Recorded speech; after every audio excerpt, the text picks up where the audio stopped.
Shotty Cock. What's happening, folks? Charlie Long, and I'm not in Hobo Depot. Hobo Depot is actually right there. Today we're gonna talk about something that I don't think people get the innovativeness. I said innovativeness. They don't get the innovativeness. They don't get the innovativeness of what this bass really came through to make so many amazing hits. So today we're gonna talk about this bass.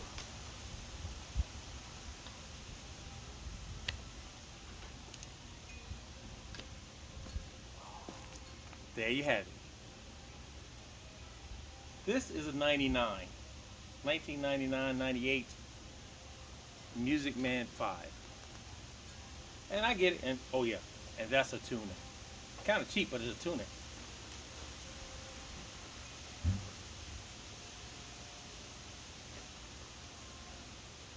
Today, we're going to talk about what made it what it was. Alright, so let's pull the seat up a little bit. Because I want to talk to you guys personally. Sorry about that. Alright, so this bass has made a lot of money for me. Alright, this particular bass, kind of bass. It made a lot of money for me. I don't even know where to start, but I know in the early 90s, at the Gospel Music Workshop, the James Cleveland Gospel Music Workshop, this bass did a lot of recordings for me. This and a Fender Jazz. And I sit and nowadays, I sit and I think about what is it about this bass that makes this bass so amazing. One pickup, two poles in it. This one has a three-way switch. Some of them have five. The body is ash on maple. Not particularly the how can I say it, the wood combination, but particularly this bass in general. It has the feel of like a really fast jazz or a really cool precision um, precision jazz, as you can say it. But it's in between both. I think when Leo came out with the Music Man, it did more than blow people's mind because of him thinking of one pickup to do a whole lot of things. But to me, this bass is beyond amazing. Um, Beyond amazing because it it feels right in my hand. It does a lot of things um, for me. It A lot of people look at it as one pickup and say it doesn't do a lot, but it really does. All right, so this one has three-way switching though. So the switching in the back is pretty much both pickups on. I'm gonna turn them up. Let me turn the amp up a little bit.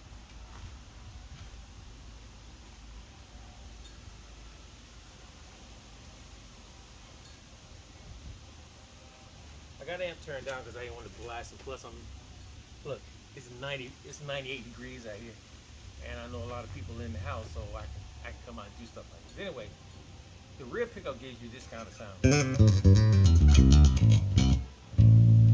where the middle switch can give you this, and the front gives you this.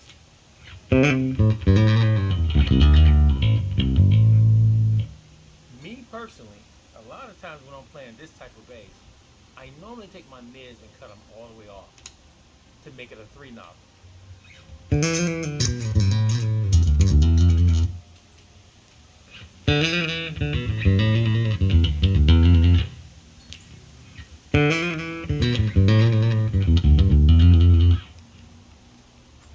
So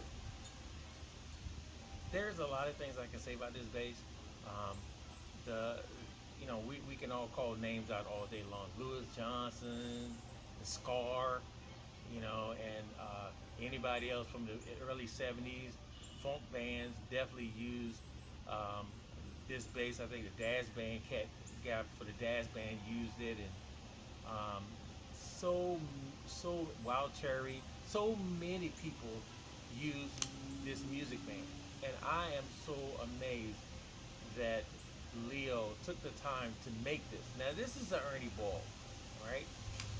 Ernie Ball took the company over in the early '80s, I think it was, and when he started making these basses here, he didn't fray away. I said fray. He didn't fray away from the concept of what this bass should sound like, should be like, should feel like. Now the newer basses out nowadays are completely look almost different. I'm an old cat, so I like the old basses, and I do have an '85 just like this. I think it's '85, '86, just like this bass, but it's red. But let's just play some stuff on it because I want you guys to understand what this one pickup can do. Let's go to the front pickup first. Let's take everything back off, everything off.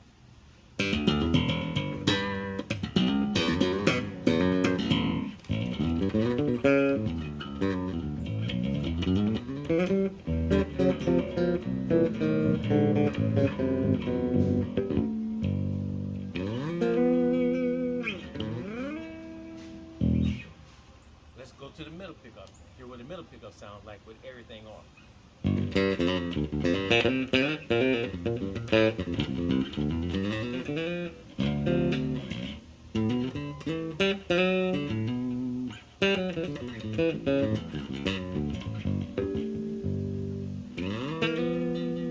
Rear pickup.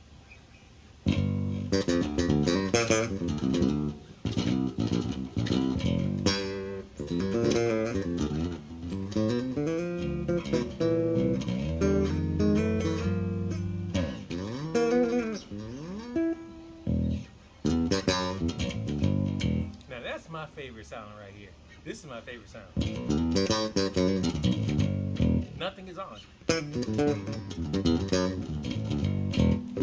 Just the Music Man. But I also like the middle sound. More of a dirty kind of music.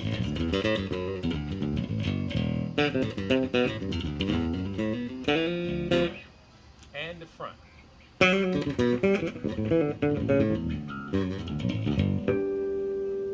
Now, let's dial in some treble and D10. Now you can't, it doesn't have a notch in it, so we're gonna go just straight, go all the way up and come back about we think halfway. Give me this. Middle, that's the front. In the middle.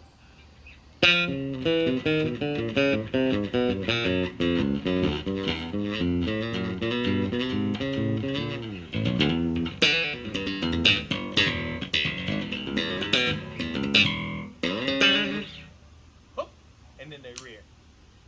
Number treble. D10.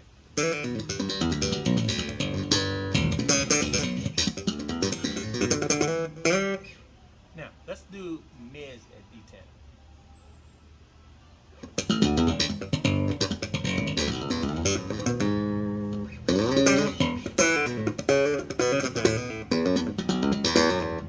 Okay, now we go to the middle section.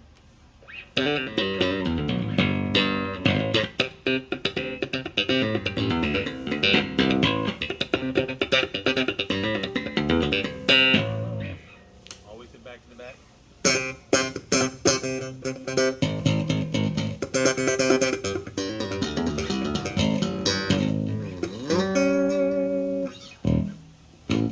Okay, now we're gonna do bass. We'll add mid all the way to the end, go back to the middle. This should be in the middle.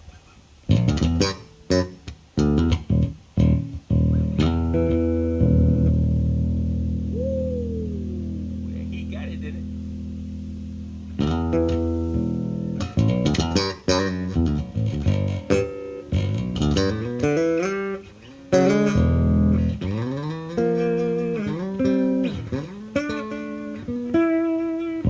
Yeah. He just jumped right out of that tune. Yeah.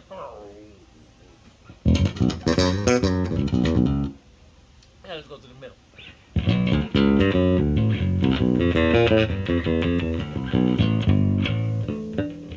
All the way to the front.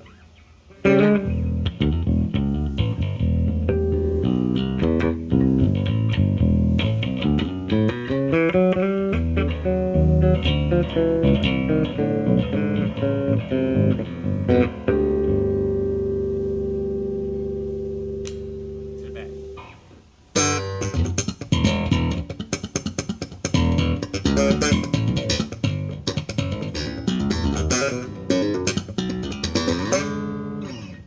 All right. So a lot of you are like, well, it's a one-trick pony. Well, the switch makes it not one trick pony. But me personally, I love to hear Musicman with nothing on, just the bass up. Watch, take the mids out, take treble out, just regular bass.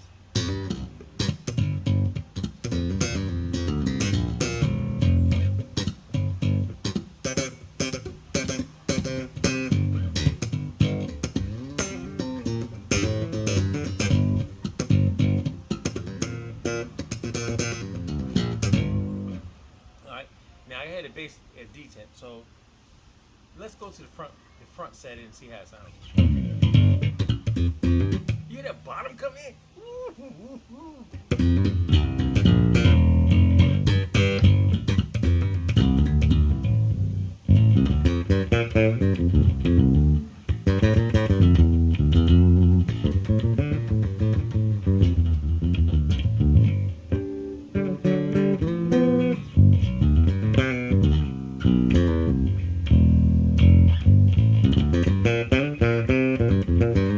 Now, let's go back to the middle again.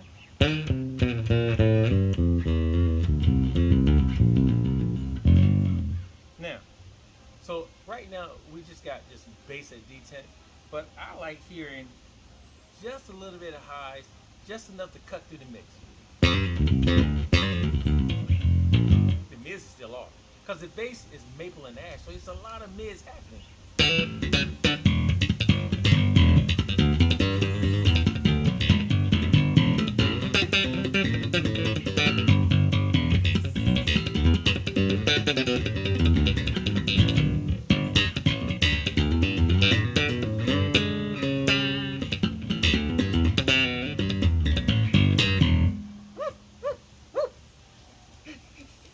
I need Hootie out here right now. That's what that means.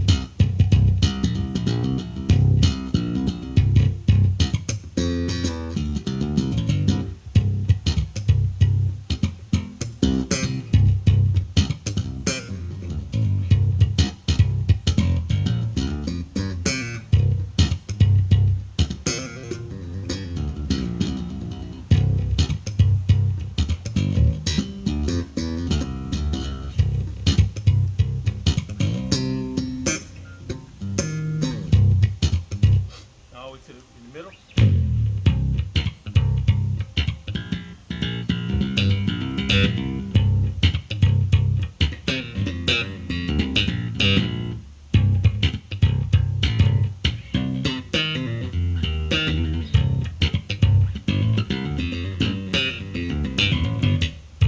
And a lot of people just can't get this. I just finally actually started listening at the concept of this bass blowing me out the water.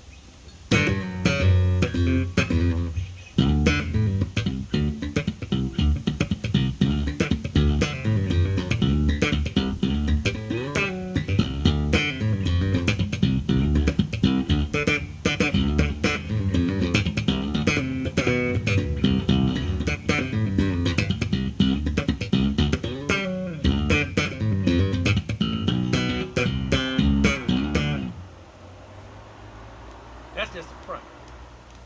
But my greatest setting is this right here.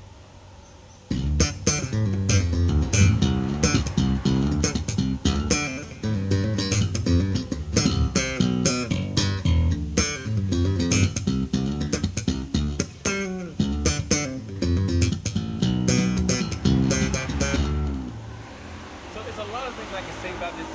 All right, Mr. Motorcycle Man or Woman. There's a lot of things I can say about this particular bass. It's just, you you have to have the right kind of mindset to have this kind of bass. One pickup to a lot of people is not enough. They always want to add something onto it. But for this concept, when Leo came out with this concept, I can't thank him enough for allowing me to possibly own something he thought of that nobody else thought of. Leo Fender thought of this and just came up with this concept, and that one pickup. Just amazing. Of course, he has the GNL too. He came out with that, and he came out with the P bass and the jazz bass. I get it. I own them all. I own the P jazz, the Musicman, and the Saber, and I own them all because I just like his way of thinking. God had to really get into this man's head to think of something as great and wonderful as this. He couldn't have did it by himself. So once again, guys, this is my take on the Musicman SR5. This is the Musicman SR5 with the white pickup. I think this is ceramic. I think it is. It might be ceramic. I'm not really sure, but they come in ceramic and alico. So I think, to me, my greatest Musicman sound would be this combination right here. Although all of them sound amazing. So once again, guys, thanks for coming by my my YouTube channel. Sorry Hootie didn't show up. He's right over there in the Hobo Depot. Keep praying for the Queen and I, y'all, and keep praying for the Hobo Depot. We pray for y'all every morning, even before the sun get up, and sometime when the sun is up. So I continually praying for you guys all during the day. Once again, guys, before I leave, I have a CD that's out. It's called The Walk. All right. So for this whole month, rest of this month, I want you guys to pick one song off that CD. Just go to YouTube or go to CD Baby. Pick one song off the CD and get your local radio station or local internet supplier of music to play one song, one of your favorite songs off that CD. And then next month, I'll pick another artist, bass player that is. Got to be a bass player, y'all. Although we are bass players and producers, I'd rather have a bass album. So if you have a bass CD out, send me the CD, and definitely, as time every month we'll showcase. Oh, that's the word I've been trying to use. Showcase. We'll showcase a certain bass player and all his great stuff. All right. Once again, guys, Shatakaga! John Lee Long, and I'm not in the Hobo Depot. Nice. This is really good. I thought it was pretty good. And without Hootie. I didn't tell people I was coming through my Ampeg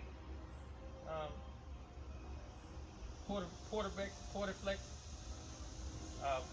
350 and my Ampeg. I didn't know. Let me go. They know.